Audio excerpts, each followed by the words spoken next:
اور کیونکہ Pakistan Peoples party نے بنیاد رکھی تھی ایک اپوزیشن کے اتحاد کی جس کو پی ڈی ایم کا نام دیا گیا تھا.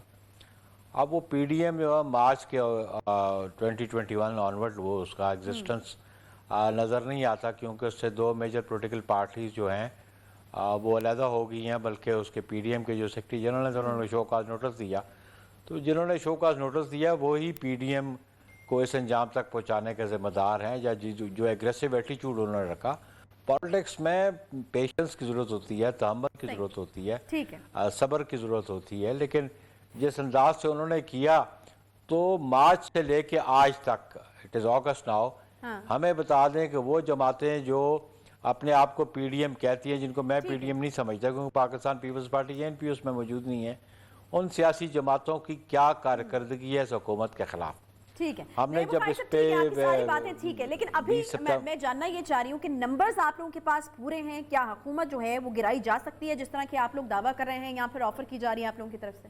دیکھیں, ہم نے تو بجٹ سے پہلے بھی ہم سمجھتے تھے کہ اگر منی بل ڈیفیٹ ہو جائے تو پارلیمانی سسٹم میں گورنمنٹ ہیز ٹو گو, اور وہ ایک بڑا اچھا موقع تھا. لیکن اس پہ وہ نون کی جو پرفارمنس ہے وہ آپ کے سامنے ہے, لیڈر آف اپوزیشن ہی نہیں پہنچ سکے نیشنل اسمبلی میں. نہیں بخاری صاحب, تو ہم مجھے تو یہ بتائیے گا کہ چاہتے وہ بھی یہی ہیں, لیکن آپ لوگوں کی آفر کو سنجیدگی کے ساتھ کیوں نہیں لیا جا رہا, یا پھر شاید کوئی ٹرسٹ ڈیفیسٹ ہے جو کہ وہ اس وقت آپ کے اوپر اعتماد اس طرح سے نہیں کر پا رہے ہیں؟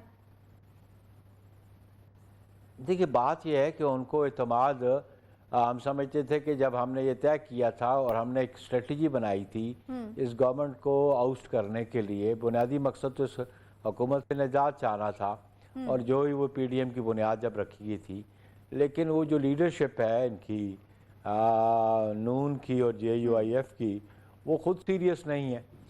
اسٹرینتھ جو لارجسٹ سنگل پارٹی جو ہے اپوزیشن میں وہ این ہے, نیشنل اسمبلی میں بھی اور پنجاب کی پروونشل اسمبلی میں بھی. ہمارے پاس تو بڑی تعداد کم ہے, لیکن اگر وہ سیریسنس ان کی نظر آتی, کیونکہ چیف منسٹر ان کا بننا تھا. پیپلز پارٹی تو چیف منسٹر کی کلیمنٹ نہیں ہے پنجاب میں.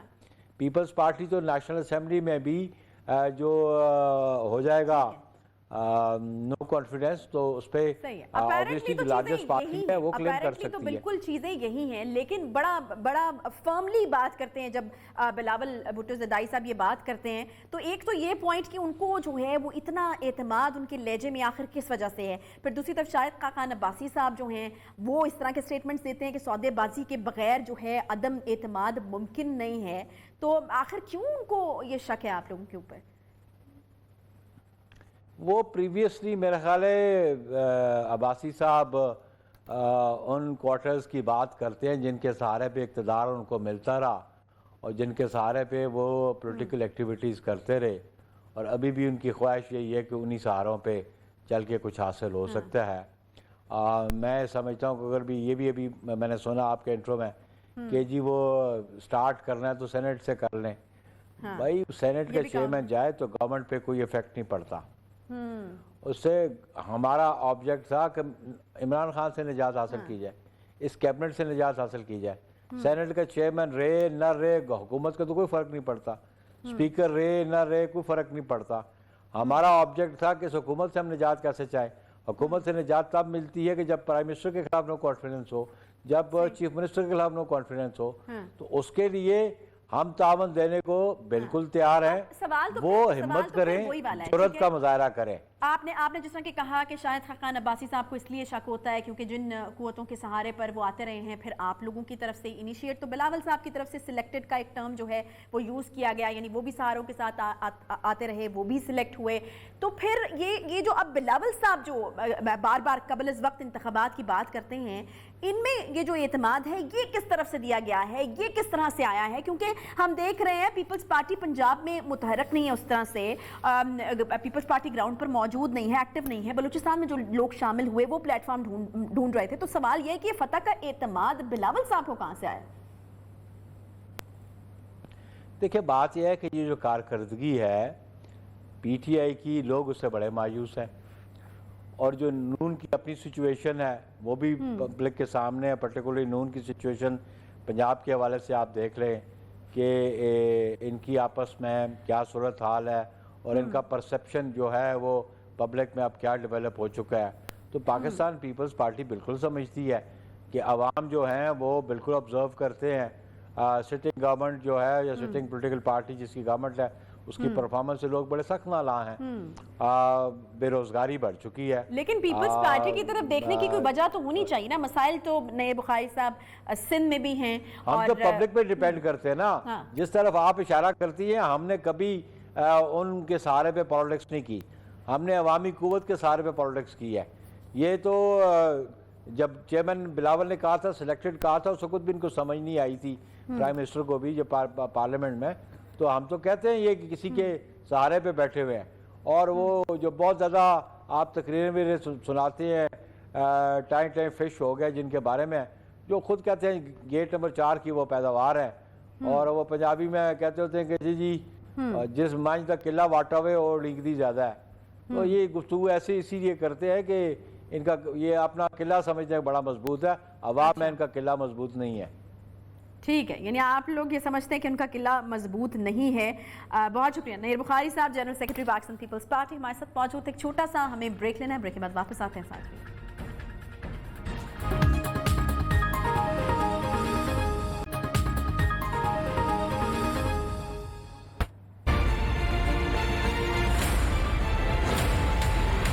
افغان ایمبیسڈر کی بیٹی انسیڈنٹ ہوا تھا کہ جی اس کو کسی نے مارا ہے. میں نے اس طرح کیس کو فالو کیا جس طرح وہ میری اپنی بیٹی ہے. افغانستان یہ ہمارے اپنے لوگ ہیں, ہم افغانستان کو اپنے بھائی سمجھتے ہیں. ایک ایک چیز اس کی فالو کی, 3 ٹیکسیز چینج کی, اسمارٹ سٹی کے کیمرہ سے پورا اس کو فالو کیا, کدھر گئے ان کو ڈرائیوروں کو لوکیٹ کیا, ان کو انٹرویو کیا.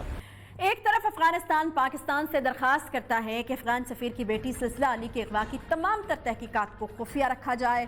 پھر تحقیقات افغانستان سے آئی ٹیم کو دکھائی جاتی ہیں, تحقیقات کے ہر پہلو کو ٹیم کے سامنے رکھا جاتا ہے, مگر اس کے باوجود افغانستان کی طرف سے تحقیقات پر اعتراضات اٹھائے جاتے ہیں اور کہا جاتا ہے کہ پاکستان نے اہم سوالات حل ہی نہیں کیے, جبکہ پاکستان کی طرف سے ہر چیز واضح کر دی گئی ہے. چونکہ افغانستان کا مقصد پاکستان کو دنیا میں بدنام کرنا ہے, اس لیے جب پاکستان نے تحقیقات کے ذریعے افغانستان کی سازش کو بے نقاب کر دیا تو افغان سفیر کی بیٹی نے ویڈیو بیان کے ذریعے ایک اور سازش کو جنم دینے کی کوشش کی ہے.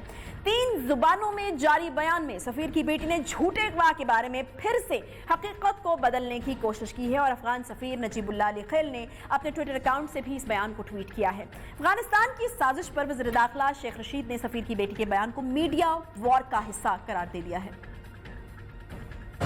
افغان سفیر سلسلہ کی بیٹی نے کل جو 3 زبانوں میں انٹرویو دیے وہ ہمارے خلاف میڈیا وار کا ایک حصہ ہے. ہمارے پاس سارے ثبوت ہیں, پھر کسی کو ہم سے گلہ نہیں ہونا چاہیے. وہ پاکستان کو مورد الزام مت ٹھہرائیں, وہ اغوا نہیں ہوئی. جو افغان ٹیم آئی تھی ان کو مکمل طور پر سیٹسفائی کر کے بھیجا. دیکھیں, انڈیا نے اور LDS نے ہمارے خلاف ایک میڈیا وار چلائی ہوئی ہے. افغان سفیر کی بیٹی اغوا نہیں ہوئی, لیکن وہ لوگ پاکستان کو مورد الزام ٹھہرا رہے ہیں. افغان سفیر کی بیٹی پاکستان کے خلاف میڈیا وار کا حصہ ہے. یہ سلسلہ جاری رکھا گیا تو ہمارے پاس تمام فوٹیجز ہیں. ہم نے افغان تفتیشی ٹیم کو سفیر کی بیٹی سے متعلق معاملے سے آگاہ کیا ہے. بھارت اور افغان ایجنسی NDS نے ہمارے خلاف میڈیا وار چلائی ہوئی ہے. کیا بھارت اور افغانستان اس گٹھ جوڑ میں ساتھ ہیں, اور کیا افغانستان پاکستان کو بدنام کرنے کے لیے مزید کتنا گر سکتا ہے کہ سفیروں کے جو بچے ہیں ان کو پراکسیز کے لیے جو ہے وہ اب استعمال کرے گا. اسی پر بات کریں گے, اور یہ بھی بات کریں گے کہ وزیر خارجہ شاہ محمود قریشی کی آج کی پریس کانفرنس کی, جس میں داسو حملے میں شامل افغانستان کی سازش کو بے نقاب کیا گیا. وزیر خارجہ شاہ محمود قریشی نے بتایا کہ اپر کوہستان کے علاقے داسو میں چینی انجینئرز کی ہلاکت کے واقعے میں بھارتی اور افغان خفیہ ایجنسیاں ملوث ہیں. داسو واقعے کے لیے افغان سرزمین استعمال کی گئی. اس معاملے میں بھارتی خفیہ agency research and analysis wing را اور افغان خفیہ agency national directorate of security NDS کا گٹھ جوڑ بھی ہے. ہم نے 36 CCTV کیمراز, اور وہ جو روٹ ہے وہ تقریباً 1400 کلومیٹر کا روٹ بنتا ہے. ان کیمروں کا سہارا لیا گیا. موقع سے ہمیں ایک تھم ملا, ایک انگلی ملی, باڈی پارٹس ملی, ہمیں موبائلز ملے. ان موبائلز کے ڈیٹا اس مٹیریل کو کلیکٹ کیا گیا اور ایگزامن کیا گیا. 1000 سے زیادہ داسو ہائیڈل پروجیکٹ میں جو ورکرز کام کر رہے ہیں ان کو تحقیق میں شامل کیا گیا. ان کی پہلی کوشش تھی